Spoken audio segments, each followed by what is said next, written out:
વાત કરીએ રાજકોટની તો રાજકોટ જસદણના ચોટીલા રોડ ઉપર કરોડો રૂપિયાના ખર્ચે તૈયાર કરેલા ખેલ મહાકુંભ સંકુલની દિવાલ એકાદ વરસાદમાં જ ધરાશાયી થઈ જતા તંત્રના કામકાજ ઉપર ગંભીર પ્રશ્નો ઊભા થયા છે।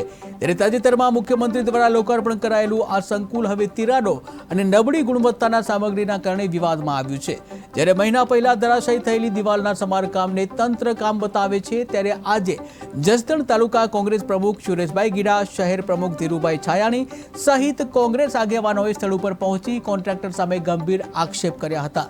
પ્રશ્નોના જવાબમાં કોન્ટ્રાક્ટર ઉડાઉ જવાબ આપી વિવાદ વધુ વધારવામાં આવ્યો છે અને જેને લઈને કોંગ્રેસ આગેવાનોએ ભ્રષ્ટાચાર સામે બાયો ચડાવતા ચીમકી ઉચ્ચારી છે કે જો તાત્કાલિક કાર્યવાહી નહીં થાય તો પ્રાંત અધિકારી અને રાજકોટ કલેક્ટરને આવેદનપત્ર આપી ગાંધી ચિંધ્યા માર્ગે આંદોલન કરવામાં આવશે।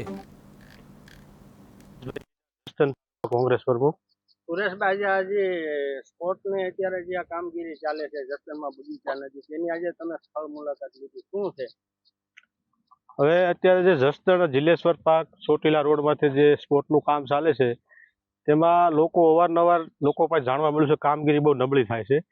તો આજે અમે અમારા શહેર પ્રમુખ ધીરુભાઈ છાયાણીની સાથે રાખીને અમે તેની મુલાકાત કરી।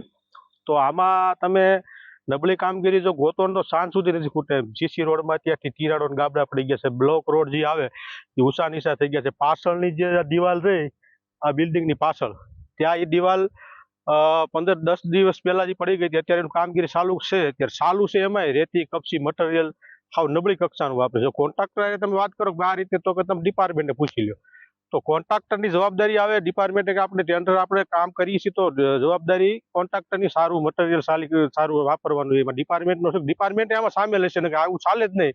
ત્યાર પછી સામેની દિવાલ જે છે ફોલ્ડિંગ દિવાલ, એ દિવાલ એને પડી ગઈ હતી 30-40 મીટર, એ તાત્કાલિક જે લોકોને જાણ ન થાય તે પેલા દિવાલ એને ઊભી કરી સામે દેખાય જ છે અને હજી બાકીની દિવાલ હજી પડવાની જ છે।